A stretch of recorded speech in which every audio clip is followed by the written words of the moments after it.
Hello, YouTubers. Today or tonight, whenever you're watching us, is another Spider-Man review of the Amazing Spider-Man 2. Now, there was a few things that I left out of the first review of the first Amazing Spider-Man, is because I forgot a few things, which I'll the other things that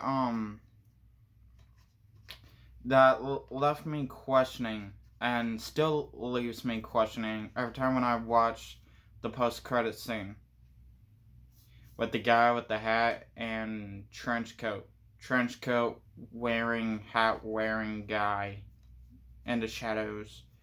Um, that somehow he sneaked into the lizard, um,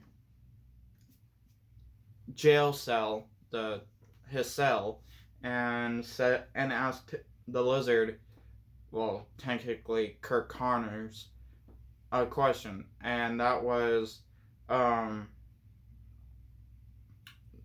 did he tell the boy, which is Peter, did he tell Peter the truth about his father? Which I'm guessing the Amazing Spider-Man 2 kind of answered that a little bit, but not much.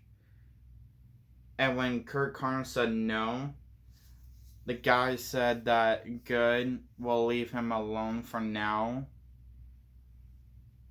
Okay, who's we, technically, and who the hell is the dude? And hat wearing, trench coat wearing, shadow dude? Who the hell is he? That's one of my questions. What fully secret what is he talking about of Peter's father? And was it half questioned in the Amazing Spider-Man 2?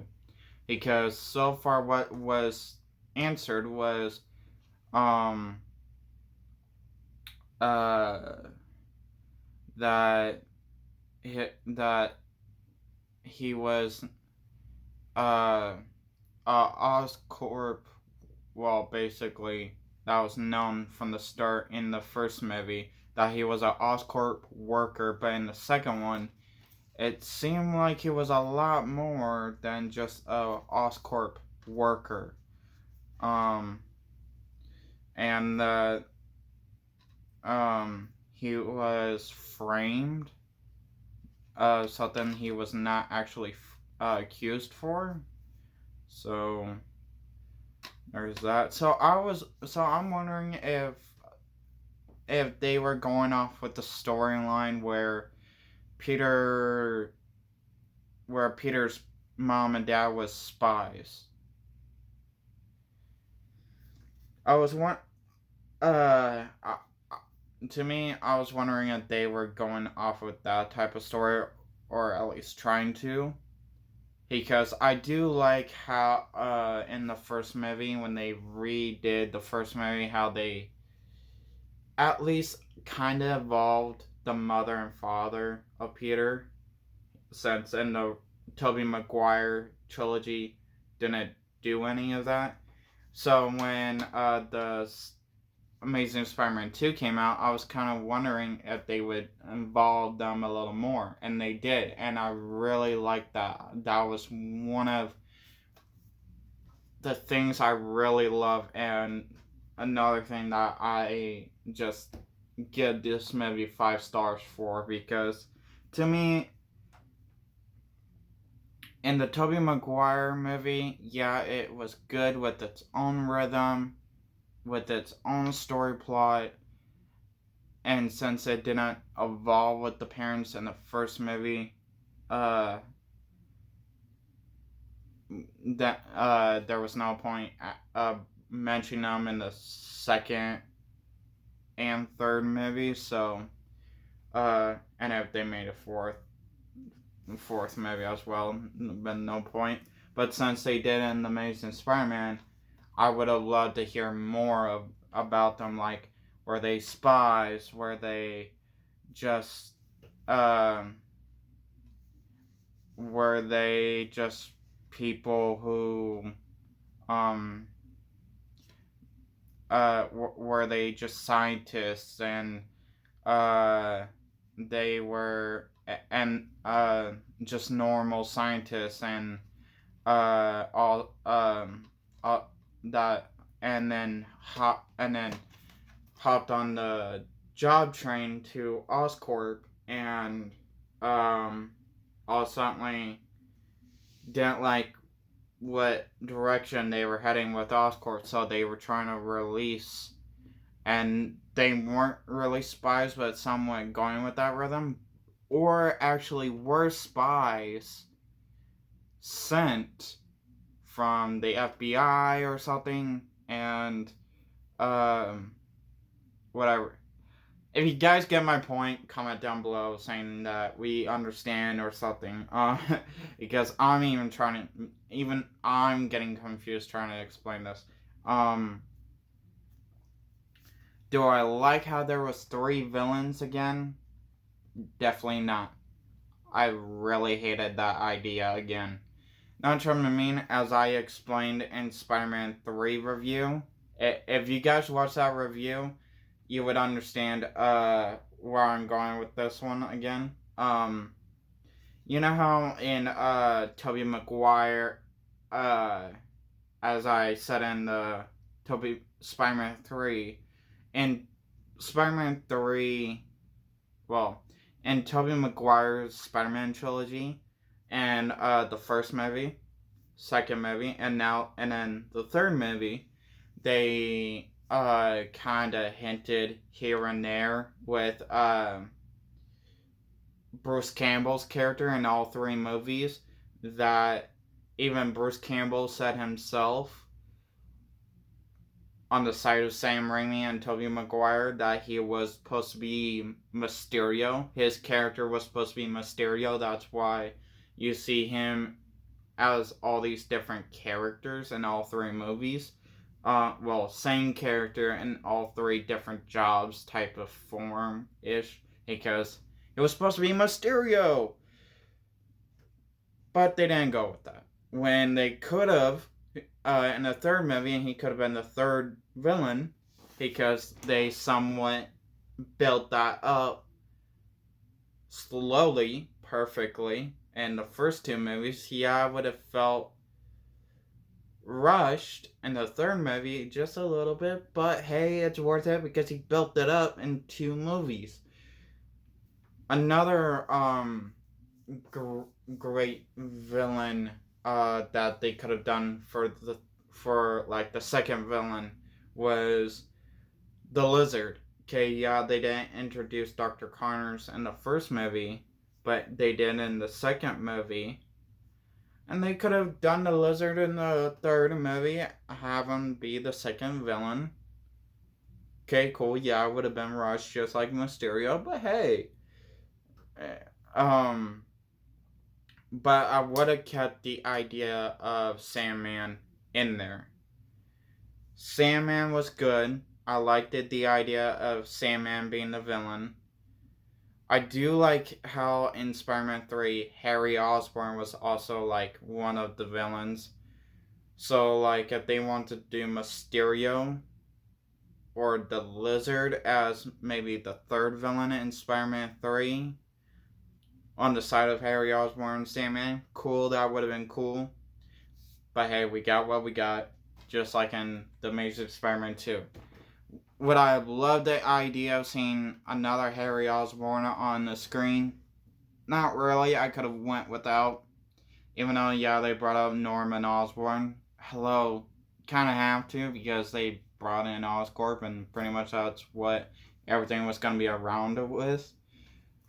Harry Osborn, I get it. Friendship, BS, crap. I just could have went without. I would have been fine to go without a Harry Osborn and a Norman Osborn story plot. And I get it. You bring in Gwen Stacy, you gotta figure out a way to kill her. You gotta figure out a way to bring in Green Goblin and kill off Gwen Stacy. That's fine. If they wanted to do that, this would have been my idea. Same thing as I threw out in Spider-Man 3. Introduce Harry, like how you would introduce the black suit Spidey and Eddie Brock. Go into The Amazing Spider-Man 3, Spider-Man 4. Eddie Brock gets the Peter Parker splits with the black suit. Eddie Brock loses his job, hates Peter Parker even more because of it, and gets the black suit. Harry Osborn in The Amazing Spider-Man 3. He finds out that he's sick in The Amazing Spider-Man 2, but in The Amazing Spider-Man 3, he goes through all the drama. He loses being the boss at Oscorp, and everything starts going to shit for him, like it did in this. And then he becomes the Goblin and kills off Gwen Stacy. But also, doing all that, you could introduce Mary Jane, apparently, as that was the new plan once they did, but they haven't done The Amazing Spider-Man 3 yet. Electro, I liked Electro on this. Electro was a good villain. A good main villain. He should have been shown more. I wish he would have been shown more, since he was supposed to be the main villain. But we got what we got. Rano, I wish we would have seen more of Rano as well. I love the character. I basically love almost every Spider-Man villain. The Rano, I wish I would have seen more of on the side of Electro. But hey, we got what we got. Gwen Stacy's death, I felt like it was rushed. I still cried. I was still emotional about it, but I felt like it was rushed, just like how Harry Osborn turned into the Green Goblin. That was rushed. But hey, we got what we got. In The Amazing Spider-Man 3, what I would have loved to see is not everybody coming back as a Frankenstein type movie, Spidey movie. No. That would have been a stupid idea and kill off Spider-Man completely. And basically, Sony was actually green to go with the Amazing Spider-Man 3 movie, and not yet in trouble, and not yet had to do the deal with Disney and Kevin Feige. They might as well should have, instead of going ahead and did Amazing Spider-Man 3, because if they did, it would have been a Frankenstein Spidey movie. Let's bring... Oh, I lost Gwen. Oh, poor me. I lost Gwen's father. I lost my parents. So let's bring them all back thanks to this Venom suit. Stupid idea.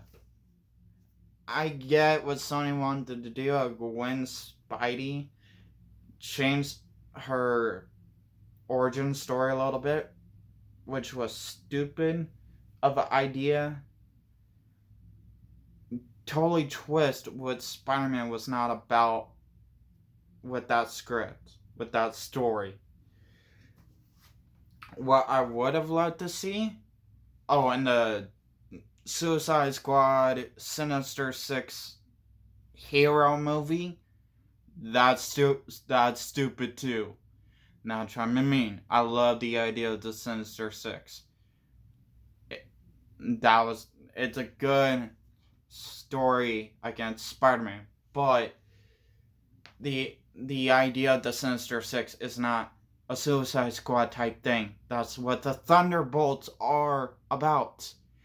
Not the Sinister Six. The Thunderbolts are the form of the Suicide Squad. Sinister Six are just plain villains, and then they don't get their own solo movie and become heroes. No, they just stay as villains, after they try to kill Spider-Man as a team up. But anyway, what they originally planned for The Amazing Spider-Man 3, they should just scrap it completely and not do it if they have a chance to do a Amazing Spider-Man 3 chance to do. If they have a chance to do Amazing Spider-Man 3, they should scrap the original script completely and redo it. Like,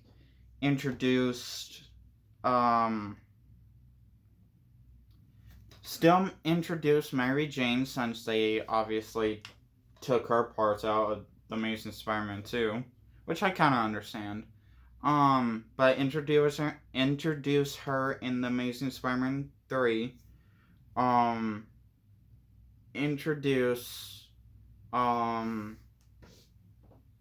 maybe, a new villain that we just haven't seen on the screen before. Don't bring back Harry Osborn, don't bring back, the Sandman, don't do anything that don't do a villain that we have seen before. Do more like, even though, yeah, it's Spider-Man and different in their own universe, and it would make more sense, but just do a villain that we haven't seen before, like, Webman. Yeah, it was a stupid character in the comics, it was a one-time deal type thing, but introduce him in The Amazing Spider-Man 3, make him a better villain than he was in the comics, and make him a great foe against Spider-Man. That would be great. Also in The Amazing Spider-Man 3, don't bring back his father. Don't quote that, oh, he survived the plane crash somehow, some way, because thank God that's a deleted scene. I know a lot of people that wanted that scene to still be in the movie. Also, I hope that would have been in The Amazing Spider-Man 3, but to me, if you truly think about it, that's another thing that you would have taken away from Spider-Man. The whole meaning of Spider-Man is that if Peter Parker, mom and dad, was dead, it's a teaching lesson for Peter to go through life. He had a father figure, his uncle. He had a mother figure, his aunt. He goes through lessons by trying to go through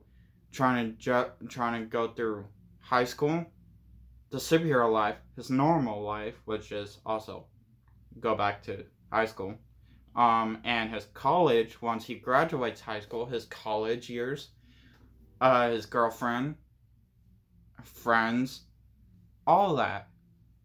But having the idea of his dad survived the plane crash, that was stupid. That's a stupid idea and something that should be scrapped with the original Amazing Spider-Man 3 script.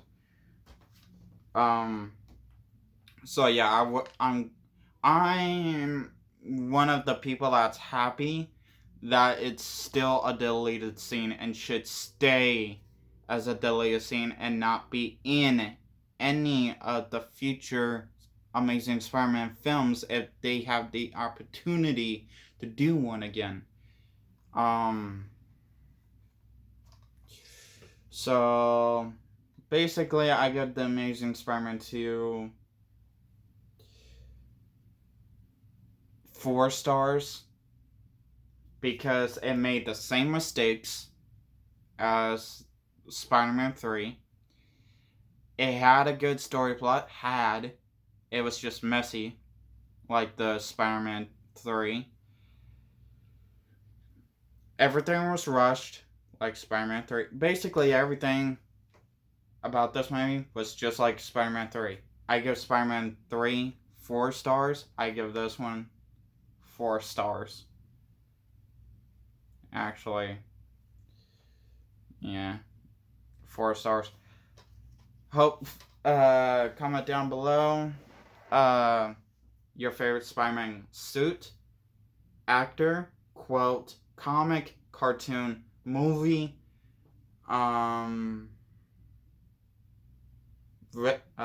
video game, suit, actor, movie, cartoon, comment, well, quote, uh, video game, comic, uh, um, so yeah, basically all that. If you heard, basically what I said at the end of the last video of comment down below, blah blah blah. Do the same with this one if you feel like it. Have a nice day or night whenever you're watching this. Peace.